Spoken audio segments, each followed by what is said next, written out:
Hey, Kentucky, welcome back. Lee and I got rid of the third chair for today. He smelled bad, so we're going to get back to talking. Let's start with the University of Kentucky. Are you ready, Lee? Course fees have soared in recent years. They've added up to more than $21 million on top of tuition costs. And meanwhile, a new report shows our state has made some of the deepest cuts to funding for higher education in any state in the country since 2008. Lee, do we have a higher education crisis in Kentucky? Well, not just Kentucky. I think across the country. But we are cutting more than any other state. That's the issue. Yeah, but I don't understand the exorbitant fees anyway. When you look at the metrics of, say, education versus oil prices or anything else, why does this one do the hockey stick when everything else levels off? The reason is because we're giving less money. I mean, the state of Tennessee, not exactly a bastion of education, just made their community college system free.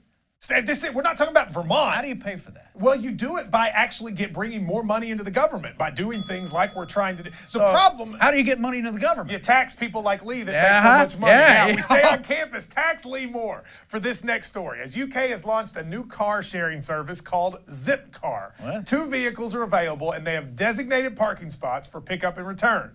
UK members can sign up for $15 with rates starting at $7.50 an hour and $69 a day. You can make reservations. Would you want to do a Zipcar car sharing service? Well, first of all, give it 3 days, it'll be stolen.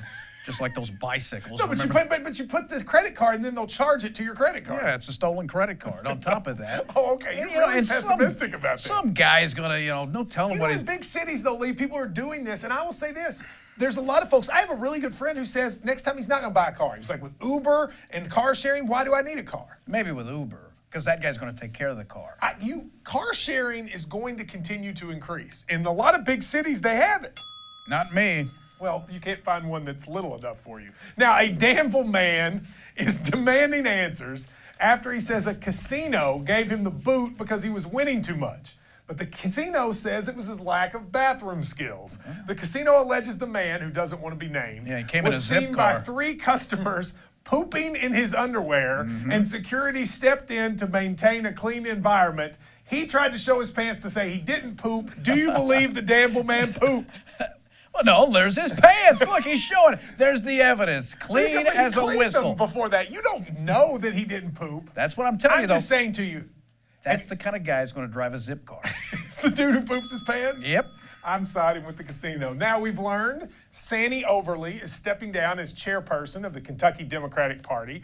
The Paris representative was elected chairwoman of the party in 2016. She's the first woman to serve in Kentucky's House leadership and the first woman to hold this. She's considering running for Congress and the 2019 race for governor. Do you think it's a good decision for her to step down? Probably, because I think she wants to focus on that 6th district race. I think that's why. It's going to be a heck of a race, by the way. I mean, I think the mayor, Jim Gray, is going to run. Yeah. She might run. You've got the one. I mean, I think it's going to be quite a race. She had an impossible job. The Kentucky Democratic Party had to burn down before it's ever going to come back, and she was there when it burned down. It was impossible, right? Seems like a nice lady. She is a very nice lady. Some recent news about U of L quarterback Lamar Jackson stirred up on social media.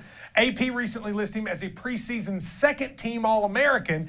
Even though he was the Heisman Trophy winner, he got a lot of praise from a lot of people. But are you surprised the Heisman Trophy winner can't be first-team All-American? Can you name another time that that's happened? Where a Heisman Trophy junior comes back his senior year and also Probably never. Now, the reason he's not is that kid at USC, some people think is like the next Peyton Manning. Right. There's only one quarterback for the first team. And there's only one quarterback, and I don't think it's a hit on Lamar. It's how good people think this USC guy is. But it is a little weird. It's a slide. A German school is making changes to its campus that the University of Louisville could take notes on. A high school in Berlin is building an anti-prostitute fence to separate students from the hookers that, quote, parade the area. The school saw a collection of discarded condoms on the ground and decided the fence needed to go up. Don't you think U of L could use a prostitute fence? Yeah, you don't have to worry about Trump building this thing, though, do you? This is not building a prostitute. Yeah, this is something they could have used at Minority Hall, couldn't they? That's exactly right. I do like the idea, though, that they thought, you know, these prostitutes are parading around. I mean, I know that you've seen prostitute parades around occasionally, but Oh, yeah. Dad used to take us on Thanksgiving. The Macy's prostitute parade. It is a great time. He was for cheap. The family. Dad was real cheap. That was funnier than your other joke.